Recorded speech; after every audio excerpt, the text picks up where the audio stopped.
ಸನಾತನ ಧರ್ಮದಲ್ಲಿ ಚತುರ್ಥಿ ತಿಥಿಗೆ ವಿಶೇಷ ಮಹತ್ವವಿದೆ. ಹಿಂದೂ ಕ್ಯಾಲೆಂಡರ್ ಪ್ರಕಾರ ಪ್ರತಿ ತಿಂಗಳು 2 ಚತುರ್ಥಿ ವ್ರತಗಳು ಬರುತ್ತವೆ. ಒಂದು ಶುಕ್ಲ ಪಕ್ಷದಲ್ಲಿ, ಇನ್ನೊಂದು ಕೃಷ್ಣ ಪಕ್ಷದಲ್ಲಿ. ಕೃಷ್ಣ ಪಕ್ಷದ ಚತುರ್ಥಿಯನ್ನು ಸಂಕಷ್ಟಹರ ಚತುರ್ಥಿ, ಹಾಗೆಯೇ ಶುಕ್ಲ ಪಕ್ಷದ ಚತುರ್ಥಿಯನ್ನು ವಿನಾಯಕ ಚತುರ್ಥಿ ಎಂದು ಕರೆಯಲಾಗುತ್ತದೆ. ಜೂನ್ 14 ಶನಿವಾರ ಅತ್ಯಂತ ಶಕ್ತಿಶಾಲಿ ಸಂಕಷ್ಟಹರ ಚತುರ್ಥಿಯನ್ನು ಆಚರಿಸಲಾಗುತ್ತದೆ. ಜ್ಯೇಷ್ಠ ಮಾಸದ ಕೃಷ್ಣ ಪಕ್ಷದ ಸಂಕಷ್ಟ ಚತುರ್ಥಿಯನ್ನು ಕೃಷ್ಣ ಪಿಂಗಳ ಸಂಕಷ್ಟಹರ ಚತುರ್ಥಿ ಎಂದು ಕರೆಯಲಾಗುತ್ತದೆ. ಅಂದರೆ ಈ ದಿನ ಗಣಪತಿಯ ಕೃಷ್ಣ ಪಿಂಗಳ ಅವತಾರವನ್ನು ಪೂಜಿಸಿ ಆರಾಧಿಸಲಾಗುತ್ತದೆ.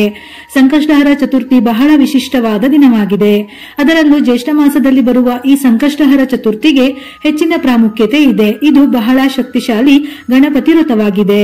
ನಿಮ್ಮ ಮನೆಯಲ್ಲಿರುವ ವಸ್ತುಗಳಿಂದಲೇ ಬಹಳ ಸುಲಭವಾಗಿ ಈ ವ್ರತವನ್ನು ಮಾಡಿಕೊಳ್ಳಬಹುದು. ಸಂಕಷ್ಟಹರ ಚತುರ್ಥಿಯ ವ್ರತವನ್ನು ಯಾರು ಶ್ರದ್ಧಾ ಭಕ್ತಿಯಿಂದ ಆಚರಿಸುತ್ತಾರೋ ಅಂತವರ ಕಷ್ಟಗಳೆಲ್ಲ ದೂರವಾಗಿ ಬೇಡಿಕೊಂಡ ಆಸೆಗಳೆಲ್ಲ ತಕ್ಷಣವೇ ಈಡೇರುತ್ತದೆ. ಜೀವನದಲ್ಲಿ ಸುಖ ಸಂತೋಷಗಳು ಪ್ರಾಪ್ತವಾಗುತ್ತದೆ. ಸಂಕಷ್ಟಹರ ಚತುರ್ಥಿಯ ದಿನ ಯಾರು ನನ್ನ ವ್ರತವನ್ನು ಆಚರಿಸುತ್ತಾರೋ ಅಂತಹ ಕುಟುಂಬಗಳಿಗೆ ಅಖಂಡ ರಾಜಯೋಗವನ್ನು ಕಲ್ಪಿಸಿಕೊಡುತ್ತೇನೆ ಎಂದು ಸ್ವತಃ ಗಣಪತಿಯೇ ಆದೇಶಿಸಿದ್ದಾನಂತೆ. ಹಾಗಾಗಿ ಸಂಕಷ್ಟಹರ ಚತುರ್ಥಿಯ ವ್ರತವನ್ನು ಪ್ರತಿ ತಿಂಗಳು ಆಚರಿಸಿ. ಒಂದು ವೇಳೆ ಆಗಿಲ್ಲವೆಂದರೆ ನಿಮ್ಮ ಕೈಲಾದ ಮಟ್ಟಿಗೆ ಈ ದಿನ ಗಣಪತಿಯನ್ನು ಆರಾಧಿಸಿ. ಈ ರೂಪದ ಗಣೇಶನ ಮೈಬಣ್ಣವು ಗಾಢ ಕಂದು ಮತ್ತು ಕಪ್ಪು ಬಣ್ಣದ್ದಾಗಿರುವುದರಿಂದ ಅವನನ್ನು ಕೃಷ್ಣ ಪಿಂಗಳ ಎಂದು ಕರೆಯಲಾಗುತ್ತದೆ. ಈ ದಿನ ಗಣಪತಿಯನ್ನು ಪೂಜಿಸುವ ಮೂಲಕ ಜೀವನದ ಪ್ರತಿಯೊಂದು ಅಂಶದಲ್ಲೂ ಯಶಸ್ಸನ್ನು ಸಾಧಿಸಬಹುದು. ಸಂಕಷ್ಟಿ ತಿಥಿಯನ್ನು ಗಣೇಶನನ್ನು ಪೂಜಿಸಲು ಅತ್ಯುತ್ತಮ ದಿನವೆಂದು ಹೇಳುತ್ತಾರೆ. ಶನಿವಾರ ಸಂಕಷ್ಟಹರ ಚತುರ್ಥಿಯ ದಿನ ಸರ್ವಾರ್ಥ ಸಿದ್ಧಿ ಯೋಗಗಳು ಬಂದಿದ್ದು, ಇಂತಹ ಅಮೃತ ಗಳಿಗೆಯಲ್ಲಿ ಸಂಕಷ್ಟಹರ ವ್ರತವನ್ನು ಮಾಡಿದರೆ ನಿಮ್ಮ ಮನೆಯಲ್ಲಿ ಸಂಪತ್ತು ವೃದ್ಧಿಯಾಗುತ್ತದೆ. ಚತುರ್ಥಿ ತಿಥಿ ಸಮಯ ಜೂನ್ 14ನೇ ತಾರೀಕು ಮಧ್ಯಾಹ್ನ 3:46 ಪ್ರಾರಂಭವಾಗಿ ಜೂನ್ 15ನೇ ತಾರೀಕು ಮಧ್ಯಾಹ್ನ 3:51 ಮುಕ್ತಾಯವಾಗುತ್ತದೆ. ಚಂದ್ರೋದಯದ ಸಮಯ ಜೂನ್ 14ರ ರಾತ್ರಿ 9:27. ಗಣೇಶನು ಜೀವನದ ಅಡೆತಡೆಗಳನ್ನು ನಿವಾರಿಸುತ್ತಾನೆ. ಹಾಗಾಗಿ ವಿಘ್ನ ನಿವಾರಕ ಎಂದು ಕರೆಯಲಾಗುತ್ತದೆ. ಸಂಕಷ್ಟಹರ ಚತುರ್ಥಿ ವ್ರತವನ್ನು ಯಾರು ಅತ್ಯಂತ ಶ್ರದ್ಧೆ ಮತ್ತು ಸಮರ್ಪಣಾ ಭಾವದಿಂದ ಆಚರಿಸುವರೋ ವಕ್ರತುಂಡನು ಅವರ ಜೀವನದಿಂದ ಎಲ್ಲಾ ದುಃಖಗಳನ್ನು ಮತ್ತು ದುರಾದೃಷ್ಟಗಳನ್ನು ನಿವಾರಿಸುತ್ತಾನೆ. ಸಂತಾನವಿಲ್ಲದವರಿಗೆ ಗಣೇಶನು ಸಂತಾನ ಫಲ ನೀಡುತ್ತಾರೆ. ಈ ದಿನ ಸ್ನಾನ ಮಾಡುವ ನೀರಿಗೆ ಅರಿಶಿನವನ್ನು ಸೇರಿಸಿ ಸ್ನಾನ ಮಾಡಿದರೆ ಹಣಕಾಸಿನ ಸಮಸ್ಯೆಗಳು ನಿವಾರಣೆಯಾಗಿ ರಾಜಯೋಗ ಪ್ರಾಪ್ತಿಯಾಗುತ್ತದೆಯಂತೆ. ಒಂದು ವೇಳೆ ವ್ರತವನ್ನು ಮಾಡಲಾಗದವರು ಕೆಲವೊಂದು ಪರಿಹಾರಗಳನ್ನು ಅನುಸರಿಸಿದರೂ ಪ್ರಥಮ ಪೂಜಿತನ ಅನುಗ್ರಹವನ್ನು ಪಡೆಯಬಹುದು. ಈ ದಿನ ಗಣಪತಿಯನ್ನು ಪೂಜಿಸುವುದರಿಂದ ಶುಭ ಫಲ ಪ್ರಾಪ್ತಿಯಾಗುತ್ತದೆ. ಚತುರ್ಥಿಯಂದು ಉಪವಾಸವಿದ್ದು ಗಣಪತಿಯನ್ನು ಪೂಜಿಸಿದರೆ ಜೀವನದಲ್ಲಿ ಕೀರ್ತಿ, ಸಂತೋಷ, ಸಮೃದ್ಧಿ ದೊರೆಯುತ್ತದೆ. ಪ್ರತಿಯೊಂದು ಶುಭ ಕಾರ್ಯಕ್ಕೂ ವಿಘ್ನ ನಿವಾರಕನನ್ನು ನೆನೆಸಿಕೊಳ್ಳಲೇಬೇಕು. ನಾಳೆ ಗಣೇಶನ ಹೆಸರು ಹೇಳುತ್ತಾ 21 ಅಥವಾ 108 ಗರಿಕೆಯನ್ನು ಅರ್ಪಿಸಿದರೆ ತುಂಬಾ ಶ್ರೇಷ್ಠ. ನಾಳೆಯ ದಿನ ಬಾಳೆಹಣ್ಣು, ಪಂಚಾಮೃತ, ಯಾವುದಾದರೂ ಸಿಹಿ ಪದಾರ್ಥವನ್ನು ಅಥವಾ ಬೆಲ್ಲವನ್ನಾದರೂ ದೇವರ ನೈವೇದ್ಯಕ್ಕೆ ಇಡಬಹುದು. ಬಿಳಿ ಮತ್ತು ಕೆಂಪು ಹೂವುಗಳನ್ನು ಅರ್ಪಿಸಬಹುದು. ಗಣಪತಿಯ ಪೂಜೆಯಲ್ಲಿ ದಾಸವಾಳ ಹೂವಿದ್ದರೆ ತುಂಬಾ ಶ್ರೇಷ್ಠ. ನಿಮ್ಮ ಇಷ್ಟಾರ್ಥಗಳು ಈಡೇರಲು ಕೇವಲ ದಾಸವಾಳ ಹೂವುಗಳಿಂದ ಗಣೇಶನನ್ನು ಪೂಜಿಸಿದರೂ ಒಳ್ಳೆಯ ಫಲ ಸಿಗುತ್ತದೆ. ಪೂಜೆಯ ಸಮಯದಲ್ಲಿ ಗಣೇಶನಿಗೆ ಸಂಬಂಧಪಟ್ಟ ಗಣೇಶ ಅಷ್ಟೋತ್ತರ, ಗಣಪತಿ ಉಪನಿಷತ್, ವೇದ ಮಂತ್ರಗಳನ್ನು ಪಠಿಸಬಹುದು. ಸಂಕಷ್ಟಹರ ಸ್ತೋತ್ರ, ವಕ್ರತುಂಡ ಮಹಾಕಾಯ ಅಥವಾ ಯಾವುದಾದರೂ ಗಣೇಶನಿಗೆ ಸಂಬಂಧಪಟ್ಟ ಮಂತ್ರ ಶ್ಲೋಕಗಳನ್ನು ಸಂಕಷ್ಟ ಚತುರ್ಥಿ ವೇಳೆ ಪಠಿಸಬಹುದು. ಜ್ಯೇಷ್ಠ ಮಾಸದಲ್ಲಿ ಬರುವ ಸಂಕಷ್ಟ ಚತುರ್ಥಿಯು ಬಹಳ ಶಕ್ತಿಯುತವಾಗಿದ್ದು, ಈ ದಿನ ಆರ್ಥಿಕ ಪರಿಸ್ಥಿತಿಯು ಸುಧಾರಿಸಲು ಈ 2 ವಿಧಾನವನ್ನು ಪಾಲಿಸಿ. ನಾಳೆ ವಿಶೇಷವಾಗಿ ಬೆಲ್ಲದ ದೀಪಾರಾಧನೆ ಮಾಡಿದರೂ ಬಹಳ ಶ್ರೇಷ್ಠ.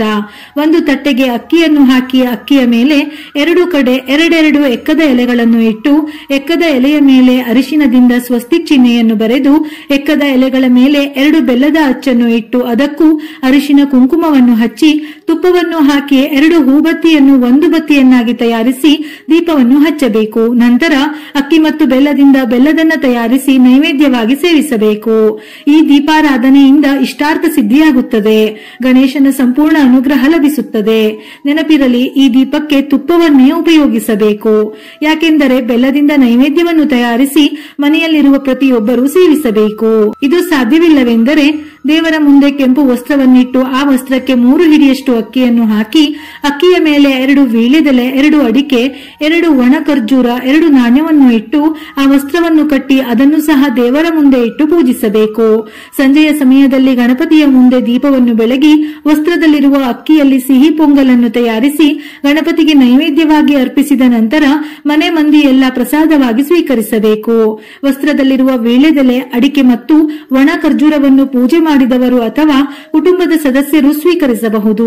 ಉಳಿದ 2 ನಾಣ್ಯಗಳನ್ನು ಮನೆಯಲ್ಲಿ ದುಡ್ಡು ಇಡುವ ಸ್ಥಳದಲ್ಲಿ ಇಡಬೇಕು. ಇದು ಸಂಕಷ್ಟಹರ ಚತುರ್ಥಿಯ ದಿನ ಆರ್ಥಿಕ ಸಮಸ್ಯೆಗಳು ದೂರವಾಗಲು ಗಣಪತಿಗೆ ಸಂಬಂಧಿಸಿದ ವಿಶೇಷ ಪೂಜೆ. ಕೃಷ್ಣ ಪಿಂಗಳ ಸಂಕಷ್ಟಹರ ಚತುರ್ಥಿಯ ದಿನ ವಿಶೇಷವಾಗಿ ಸ್ವಂತ ಮನೆ ಕಟ್ಟಿಸುವ ಕನಸು ಹೊಂದಿದವರು ಗಣೇಶನಿಗೆ ತುಪ್ಪ, ಬೆಲ್ಲವನ್ನು ನೈವೇದ್ಯ ಮಾಡಿ ನಂತರ ಅದನ್ನು ಹಸುವಿಗೆ ತಿನ್ನಿಸಿ, ಗೋಗ್ರಾಸವನ್ನು ತಿನ್ನಿಸಿ, ಇದರ ಜೊತೆಯಲ್ಲಿ ಗೋವಿಗೆ ಹಸಿರು ಹುಲ್ಲನ್ನು ತಿನ್ನಿಸಿ ನಮಸ್ಕರಿಸಿದರೆ ಮನೆಯಲ್ಲಿ ಆರ್ಥಿಕ ಸಮೃದ್ಧಿ ನೆಲೆಸುತ್ತದೆ. ಸ್ವಂತ ಮನೆ ಕಟ್ಟಿಸುವ ಕನಸು ಕೂಡ ಈಡೇರುತ್ತದೆಯಂತೆ. ಶುಕ್ಲಾಂಬರಧರಂ ವಿಷ್ಣುಂ ಶಶಿವರ್ಣಂ ಚತುರ್ಭುಜಂ ಪ್ರಸನ್ನ ವದನಂ ಧ್ಯಾಯೇತ್ ಸರ್ವ ವಿಘ್ನೋಪಶಾಂತಯೇ. ಈ ಸ್ತೋತ್ರವನ್ನು ಪ್ರತಿಯೊಂದು ಕ್ಷೇತ್ರದಲ್ಲೂ ಯಶಸ್ಸನ್ನು ಸಾಧಿಸಲು ಪಠಿಸಲಾಗುತ್ತದೆ. ಗಂ ಗಣಪತಿಯೇ ನಮಃ. ನಿಮ್ಮ ಜೀವನದಲ್ಲಿ ಸಕಾರಾತ್ಮಕ ಶಕ್ತಿಯನ್ನು ಹೆಚ್ಚಿಸಲು ಈ ಮಂತ್ರವನ್ನು 108 ಬಾರಿ ಪಠಿಸಿ. ಜೀವನದಲ್ಲಿ ಶ್ರೀ ಗಣೇಶನ ಉಪಸ್ಥಿತಿಯನ್ನು ಆಹ್ವಾನಿಸಲು ಸಹಾಯ ಮಾಡುವ ಅತ್ಯಂತ ಮೂಲಭೂತ ಮತ್ತು ಶಕ್ತಿಶಾಲಿ ಮಂತ್ರಗಳಲ್ಲಿ ಇದು ಒಂದಾಗಿದೆ. ಇಲ್ಲವಾದರೆ ವಿಶೇಷವಾಗಿ ಓಂ ಗಣಪತಿಯೇ ನಮಃ ಈ ಶ್ಲೋಕವನ್ನು 21 ಬಾರಿ ಅಥವಾ 108 ಬಾರಿ ಪಠಿಸಬಹುದು. ಇದರ ಜೊತೆಯಲ್ಲಿ ಸಂಕಷ್ಟಹರ ಚತುರ್ಥಿಯ ಕಥೆಯನ್ನು ತಪ್ಪದೆ ಈ ದಿನ ಓದಲೇಬೇಕು. ಶಮಿ ಎಲೆಗಳಿಂದ ಪೂಜಿಸಿದರೆ ಬುದ್ಧಿವಂತಿಕೆ, ಒಳ್ಳೆಯ ವಿವೇಚನೆಗಳು ವೃದ್ಧಿಯಾಗುತ್ತದೆ. ನಾಳೆ ಬೆಳಿಗ್ಗೆ ಎಳ್ಳಿನ ಎಣ್ಣೆ ಅಥವಾ ಸಾಸಿವೆ ಎಣ್ಣೆಯಿಂದ ದೀಪವನ್ನು ಬೆಳಗಿ ಸಂಜೆ ತುಪ್ಪದ ದೀಪವನ್ನು ಬೆಳಗಿದರೆ ತುಂಬಾ ಒಳ್ಳೆಯದು. ಗಣೇಶನಿಗೆ ಇಷ್ಟವಾದ ಗಿಡ ಮತ್ತು ಹೂವುಗಳಲ್ಲಿ ಎಕ್ಕದ ಹೂವು ಅಥವಾ ಎಕ್ಕದ ಗಿಡವು ಒಂದು.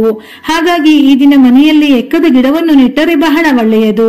ಇದರ ಜೊತೆಯಲ್ಲಿ ಈ ದಿನ ಎಕ್ಕದ ಗಿಡಕ್ಕೆ ಅರಿಶಿನ ಮಿಶ್ರಿತ ನೀರನ್ನು ಹಾಕಬೇಕು. ಇದರಿಂದ ಮದುವೆಗಾಗಿ ಕಾಯುತ್ತಿರುವವರು ಅಥವಾ ಬೇಗ ಮದುವೆಯಾಗಲು ಬಯಸುವವರಿಗೆ ಶೀಘ್ರವೇ ಕಂಕಣ ಭಾಗ್ಯ ಕೂಡಿ ಬರುತ್ತದೆ. ಸಂಕಷ್ಟಹರ ಚತುರ್ಥಿ ವ್ರತವನ್ನು ಆಚರಿಸುವವರು ಚಂದ್ರನಿಗೆ ಅರ್ಘ್ಯವನ್ನು ಅರ್ಪಿಸದೇ ಇದ್ದರೆ ಆ ವ್ರತವು ಅಪೂರ್ಣವೆಂದು ಹೇಳುತ್ತಾರೆ. ಹಾಗಾಗಿ ತಪ್ಪದೆ ಈ ದಿನ ಚಂದ್ರನನ್ನು ಕೂಡ ಪೂಜಿಸಬೇಕು. ನೀರು, ಶ್ರೀಗಂಧ, ಅಕ್ಕಿ ಮತ್ತು ಹೂವುಗಳನ್ನು ಚಂದ್ರನ ದಿಕ್ಕಿನಲ್ಲಿ ಅರ್ಪಿಸಿ ಚಂದ್ರೋದಯದ ಸಮಯದಲ್ಲಿ ಚಂದ್ರನನ್ನು ಪೂಜಿಸಿ ವ್ರತವನ್ನು ಸಂಪೂರ್ಣಗೊಳಿಸಬೇಕು. ಸಂಕಷ್ಟ ಚತುರ್ಥಿ ವ್ರತವನ್ನು ವಿಧಿವಿಧಾನಗಳ ಮೂಲಕ ಪೂಜಿಸುವುದರಿಂದ ಕೆಟ್ಟ ದೃಷ್ಟಿ, ನಕಾರಾತ್ಮಕ ಶಕ್ತಿಯ ನಿವಾರಣೆ, ಕುಟುಂಬದಲ್ಲಿ ಯಾವುದೇ ಅಶುಭಗಳಿದ್ದರೂ ಗಣೇಶನ ಅನುಗ್ರಹದಿಂದ ಸಕಲವೂ ಶುಭವಾಗುತ್ತದೆ.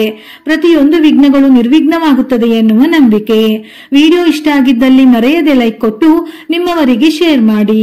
ಉಪಯುಕ್ತ ಮಾಹಿತಿಯೊಂದಿಗೆ ಮತ್ತೆ ಭೇಟಿಯಾಗೋಣ.